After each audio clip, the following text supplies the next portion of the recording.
there's loads of advantages. What are the disadvantages then? Is there any disadvantages? Yeah, there is a biggest disadvantage is the face-to-face communication, because the human nature aspect of face-to-face. Yeah, we are human.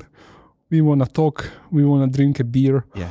And we want to go to the canteen and stuff like that. And like in a creative process, we are better when we interact with each other. Yeah. That's no doubt. But we don't have a possibility to organize it like that 100%. And yeah, to compensate this disadvantage, we have to gather in the beginning, like to get to know each other, because virtually maintain relationship, it's more or less easy. Yeah. But when you never seen each other, it's a bit complicated. Yeah. So ideally, if we can gather in the beginning, at least to get to know each other, fly to each other, drink a beer, and build certain trust and click between people, and then maintain relationship virtually. So this is the disadvantage. Also, I would say big disadvantage, it's a trust from the clients, as you said, because the people do not trust somebody on the line in the internet. They don't know what they are doing, who they are, and stuff like that. So this is the big disadvantage. To build you need to invest a bit more time to build the trust.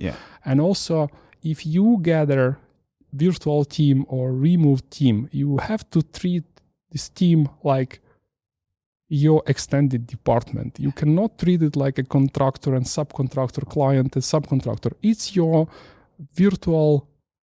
virtually extended department, and you have to invest a bit more in the onboarding, in education, in development certain framework for collaboration and communication, and also be available in the beginning, maybe for the stupid questions, because the remote teams or virtual teams, they gather around the project or around the task, and they meet each other for the first time, and probably they will not work together after completion of this project. So it's a bit challenge for people also to invest the time in education, in onboarding, in knowledge sharing, and also the second subject is knowledge sharing. You have to share your knowledge, and probably these people will live with this knowledge. It's a disadvantage and also advantage, because it forces you to develop, because you come to the project or to the industry with a certain experience and certain knowledge. It's your know-how, and then you share with people. And then in 1 year, these people spread to the other organization or to the other project with this knowledge. And it's forced you to develop further, not stay on the same level. Absolutely. I think there's a couple of interesting points there in that disadvantage. The kickoff meeting at the beginning of a project sounds like it's a key moment, a key milestone in the project now, that you try to collect everybody in a room for a couple of days to get to know each other, some workshopping, as you mentioned, get some dinner, have a drink, get the soft part of the projects, just so you can build at least that human connection face to face. And from there, the need to be face to face reduces over time, because the trust is built between the person.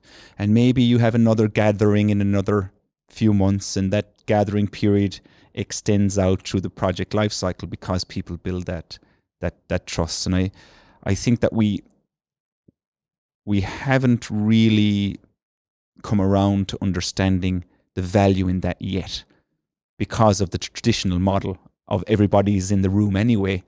Our kickoff meeting is a few hours only, as opposed to that effort of workshopping and getting to know people. Ross, it's a bit more than kickoff. Yeah, like if you gather remote team or virtual team, you have to pay attention and invest your time starting with the interview of the person, because you will work with this person. Good if it is your employee in your department. It's all easy and all clear. But there you have to invest your time to interviewing people and select the person based on engineering capabilities or based on soft skills, Yeah. that you should have a good relationship and an understanding with the person, then you have to invest in the onboarding of this person, Yeah. in education of this person, in a support, and be available in the beginning to answer the questions, and also kick-off meeting, as you said. Yeah. So it's all bit more investment in the beginning and bit less investment at the end. Yeah. And it's a different stuff.